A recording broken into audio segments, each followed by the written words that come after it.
What's up, Incredible people? My name is Victor, and you're watching Incredible Victor. And today we'll be looking at these two phones, the iPhone 6s and the iPhone 12.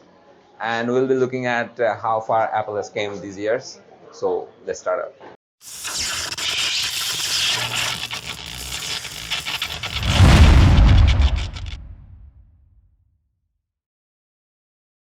So the iPhone 12 was launched in 2020 and the iPhone 6s is a phone of 2015. This is actually about a 6 years gap, and this cannot be a fair comparison, right? But I found it interesting that the iPhone 6 and it's twice is the 12. So, however, I just wanted to see that how far Apple has came with their camera technology and other stuffs. So a lot of things has been changed in this 6 years, and Apple has pumped their performance and all other stuffs. They have boosted their camera technology, and you can just imagine how far Apple has come. The iPhone 6s and the 12 almost look at the same size when you look at the back side. The body dimension of both devices are almost the same, though the iPhone 6s is about 4.7 inches, but the iPhone 12 is 6.1 inch, thanks to the bezel-less design, almost bezel-less design except for that notch. That's kind of pretty, I guess. However, both of the designs looks very beautiful and feels good to hand, but as we are getting to the iPhone 12's era, everything's become boxy, and the sharp edges don't feel good when you are using it for a long time. You're going to feel it. It's gonna hurt somehow. iPhone 6s is running on the Apple's A9 Bionic chip, while the iPhone 12 is running on much more updated, much more better and efficient Apple's A14 Bionic chip, while the iPhone 12 is running on iOS 15 update, which is the latest and the greatest, because finally Apple just received an app drawer or so-called menu or menu options or something, and Apple users now can use widgets, which is good, I guess. But the iPhone 6s is running on the iOS 13 update, which is not the greatest, but it's okay. I really just wondered how good the performance is in the iPhone 6s till this year, and it was totally lag-free and a really good experience on the iPhone 6s. The camera, though, the camera configuration is almost not the same, but it's 12 megapixels anyways. The camera sensor is much larger on the iPhone 12. Okay, I'm not just gonna talk about the specs that much. This will be shown on the screen right now.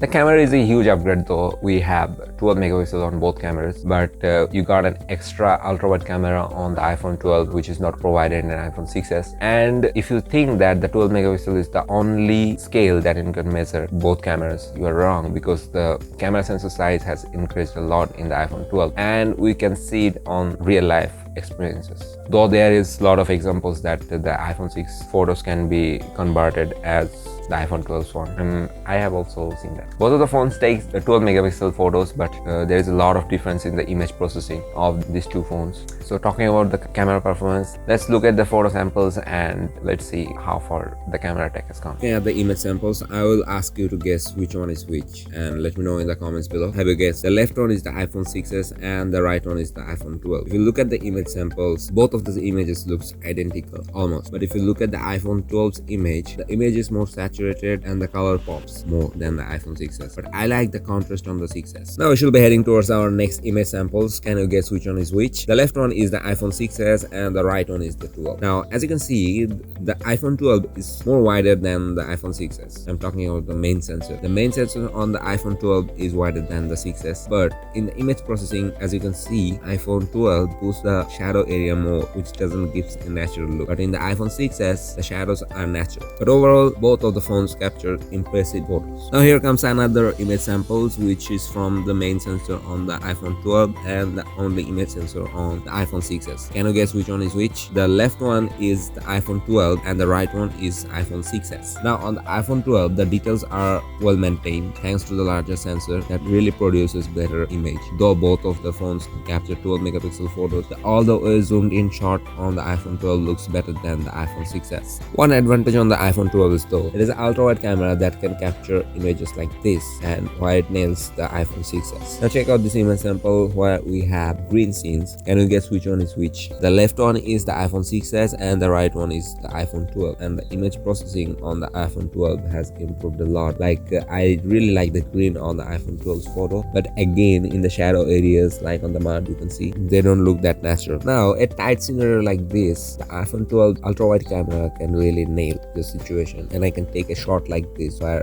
the EMCH, all the letters fits properly, which cannot be done in the iPhone 6s. Now let's look at the color shifting between the main sensor of the iPhone 12 and the ultra-wide. There's not much of a difference, which is really impressive. The image processing of the both sensors looks identical, which is really good. Now I'll be heading towards our next sample. In this sample we are getting a lot of colors, right? Can you guess which one is which? The left one is the iPhone 6s and the right one is the 12. Now this image sample, I guess it's a tie because both of the phones does a really good job in capturing these colors. Both of the photos looks vibrant, but I can see a good contrast in the 6s photo. Let me know what you think about these two images in the comments below. Heading towards our next image sample, the portrait mode. iPhone 12 offers a portrait mode, but the iPhone 6s does not have any. But this is really very disappointing because the software processing is really bad. Now you can see this sample where I actually lost my words what to say, how to describe this thing. But in normal mode, for the close-up shot, both of the phones produces nice bokeh. The bokeh is much more in the iPhone 12 because it has a larger sensor than the 6s. But in close-up shots, both of the phones can generate really nice blurry background and produce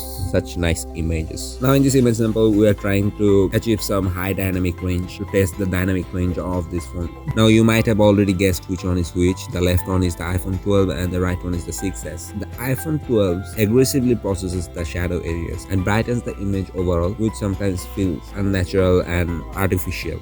But one thing you really like about the 12 is that the colors looks really good on the iPhone 12's photos, and most of the people's gonna like the 12 sample. Now in this image sample, the left one is the 6s and the right one is the iPhone 12, and as you can see, the iPhone 6s maintains its contrast, but the colors on the 12 still looking pretty good. I really like the color. I wish I had a bit of contrast on the 12 photo, but anyways, again the 12 has an ultra-wide camera which can produce images like this. Now heading towards the next image sample, we're trying to get a close-up shots how close these phones can focus. Now as you can see, the 6s can focus at this distance and the 12 focuses at, you're watching this, right? The iPhone 6s has nailed this category, and the contrast on the 6s still looks so pretty, and the flowers really blooms. By the way, if you're enjoying this video, a sub to the channel will be blooming. Now in this image sample, you might have already guessed, the left one is the 6s and the right one is the 12. The 6s still maintains the contrast, that's why it looks more natural, but the iPhone 12 brightens up the shadows area and overall image does not look that natural. Now this is a constructed building and this place is totally under shadow. All the walls, everything is not that light and which is depicted in the iPhone 12's photo. So the iPhone 6s produces more natural contrast, but the colors on the 12 is more vibrant and it really pops. Now we also have the ultra-wide sample from the 12, and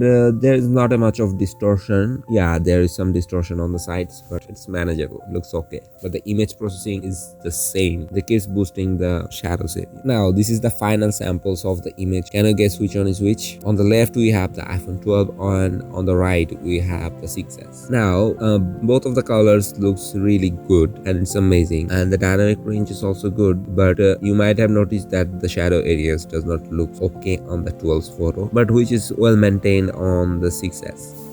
If we zoom in all the way, I like the 6s that captured that golden light on the Hino logo, but the iPhone 12 couldn't capture the golden light. It's showing it's white.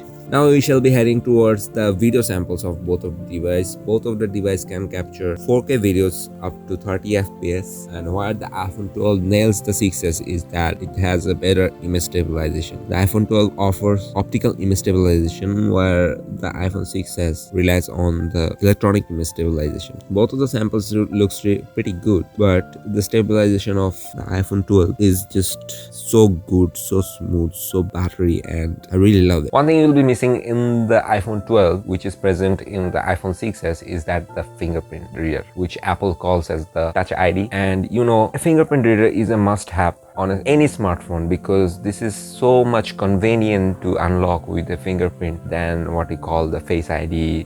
We really don't want to use the passcode or pin code to unlock our phones every time. and a fingerprint is the most convenient way because you don't need to take the phone in front of you just to unlock the phone, and it doesn't work when you wear a mask. Obviously, Apple has introduced the mask mode for unlocking with the Face ID, but still it's not a very convenient way. I really don't know why Apple is not introducing the under display fingerprint readers on these iPhones, though there is a lot of safer fingerprint reader which Samsung has been using for a long time in their flagships, but I don't know why they are not doing that. So we are hoping that Apple will introduce the Touch ID again in the iPhone 14. So iPhone 6s and iPhone 12, this is a huge difference, and when we compare them side by side, this is actually ridiculous, but I did because I just like that we can multiply 6 with 2 and it will get to 12. So I compared it with the 6s, and this is what our findings are.